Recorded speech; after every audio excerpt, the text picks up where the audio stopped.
22 किलोमीटरचा हा ब्रिज आहे, सी ब्रिज. आज 2 तास लागतात. मुंबई, नवी मुंबई, ठाणे आणि रायगड हा सुरू झाल्यानंतर केवळ 15 मिनिटांमध्ये मुंबईतला माणूस चिर्ले रायगडमध्ये पोहोचेल. तिथून मुंबई पुणेला कनेक्ट करेल, मुंबई गोवाला कनेक्ट करेल, त्याचबरोबर वसई विरार अलिबाग मल्टीमॉडल कॉरिडॉरला कनेक्ट करेल. त्याचबरोबर इकडे वरळी कनेक्टर आपण करतोय, मरीन ड्राईव्ह कनेक्टर आपण करतोय. त्यामुळे हा सगळ्यात मोठा महत्वाकांक्षी आणि गेम चेंजर प्रकल्प या मुंबई आणि महाराष्ट्रासाठी ठरेल. याच्यामुळे वेळ वाचेल, इंधन वाचेल, पोल्युशन कमी होईल. यामध्ये आधुनिक तंत्रज्ञान आपण वापरलेलं आहे. स्टील डेक वापरले, त्याच्यामध्ये जास्तीची वहन क्षमता, कॅरिंग कॅपॅसिटी जादा आहे, त्याचं वेट कमी आहे. त्याचबरोबर इथले फ्लेमिंगो जाऊ नयेत, हा पर्यावरणपूरक प्रकल्प आहे. त्यासाठी रिव्हर्स ड्रिलचा अत्याधुनिक वापर आपण केला. त्याचबरोबर इथे काम सुरू असताना जे नॉईज बॅरियरचा वापर आपण केला, कारण काम करत असताना देखील त्याच्या आवाजाने फ्लेमिंगो कमी होऊ नये.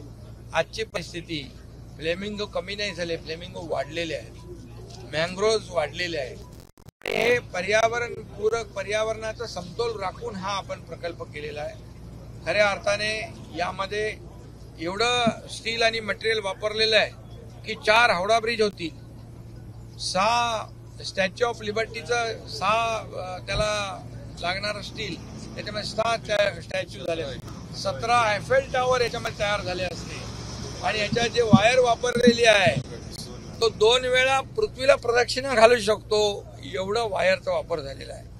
अशा प्रकारचा हा अतिशय अत्याधुनिक पद्धतीने हा Shivdi Nhava Sheva trans harbour link आपण केलेला आहे.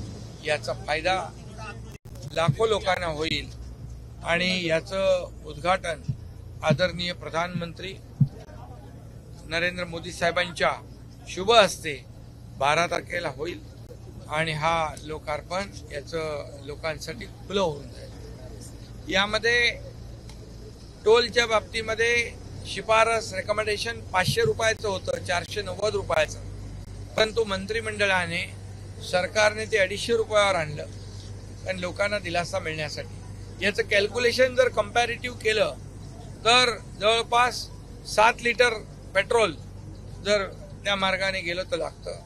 त्यामुळे 500 ते 700 रुपयाची याच्यामध्ये बचत होती आहे आणि त्यामुळे हा प्रकल्प लोकांना दिलासा देणारा प्रकल्प आहे. एकूणच आपण सकाळपासून खरं तर मुंबईत डीप क्लिनिंग करत आहात, या ठिकाणी पाणी करत आहात, मात्र विरोधक म्हणत आहेत दिखावा करण्याचे काम करते. ते तर आता 2.5 वर्ष ते देखावा करत होते, घरी बसून ते देखावा करत होते. तसं आम्ही घरी बसून नाही, आम्ही रस्त्यावर उतरून काम करतोय. हा देखावा नाही, हा पूर्णपणे प्रधानमंत्री महोदय जिथून स्टार्ट होतात, किंबहुना इथून जेव्हा लोकार्पण याचं होईल, हा पूर्ण परिसर जो आहे स्वच्छ राहायला पाहिजे. आम्ही डीप क्लीन ड्राईव्ह हे अभियान सुरू केलेलं आहे.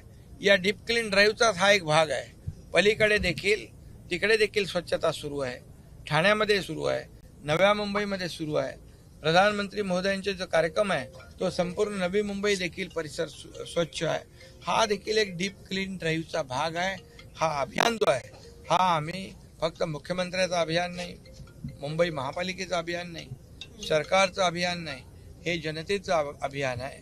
ही पब्लिक मुवमेंट या ठिकाणी आहे. आता आपण पाहिलं मरीन ड्राईव्हला सगळे पब्लिक जनता उतरली होती, त्याच्यामध्ये NGO उतरले होते, मुलं उतरली होती. त्यामुळे विरोधकांना बोलण्यासाठी दुसरं काही जागा नाही. दिखावा करण्याचं काम त्यांनी 2.5 वर्ष केलं, तेही त्यांना नीट करता आलं नाही. हे दुर्दैव आहे. त्यामुळे आमच्या कामावर बोलण्याचा नैतिक अधिकार त्यांना नाही. आम्ही आमचं काम करत राहू, त्यांना त्यांचे आरोप करत राहू. 2024 में इलेक्शन और अलायंस का क्या स्टेटस? आणि याच्यामध्ये एक मिनिट, याच्यामध्ये डीप क्लीन ड्राईव्ह मुळे जो आपला एअर क्वालिटी इंडेक्स आहे तो 350 वर होता, आज 100 वर आलेला आहे. पवईमध्ये 80 आहे, बोरिवलीमध्ये 90 आहे, बांद्रा आणि त्या BKC मध्ये थोडा जास्ती आहे. तो कमी करू. सर, या तिथे- सेतूचं वैशिष्ट्य म्हणजे आणि एअर क्वालिटी इंडेक्स जो आहे याच्यामध्ये खूप प्रदूषण कमी करण्यासाठी आम्ही याच्यामध्ये खूप मोठ्या प्रमाणावर हे करतोय. आणि MTHL मध्ये देखील 15 lakh metric tonne carbon emission saving आहे. हा देखील याच्यामध्ये मोठा भाग आहे. त्यामुळे तुम्ही काय करा, पॉझिटिव्ह घ्या प्रकल्पाला, या पॉझिटिव्हली घ्या. हा प्रकल्प लोकांचा आहे, हा गेम चेंजर प्रकल्प आहे. याच्यामध्ये विरोधक जाणार नाहीत का याच्यावरून, का दुसऱ्या मार्गाने जाणार आहेत? त्यामुळे त्यांच्यासाठी तोही मार्ग मोकळा आहे. या सेतूचं वैशिष्ट्य असं आहे की तो नवी मुंबई एअरपोर्टला देखील जोडला नवी मुंबई एअरपोर्ट एअरपोर्टला देखील जोडला जाणार आहे. त्याची देखील पाहणी आम्ही करणार आहोत.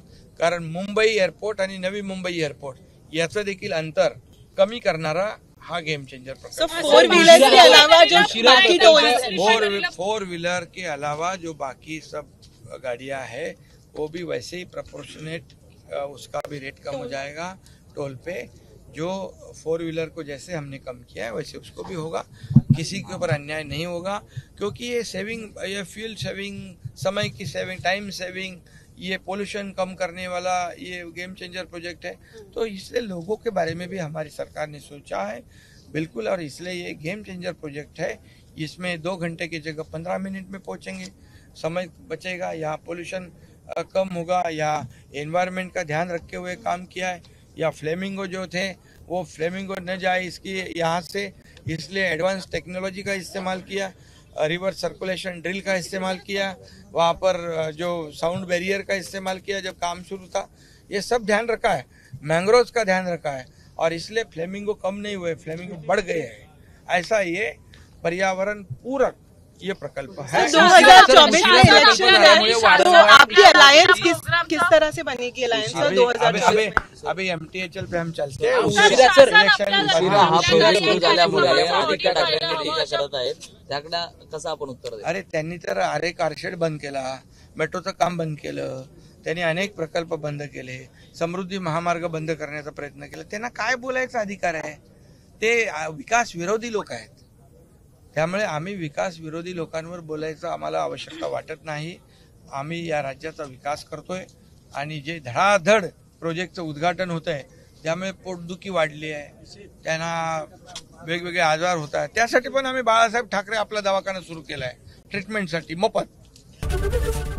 ABP माझा, उघडा डोळे बघा नीट.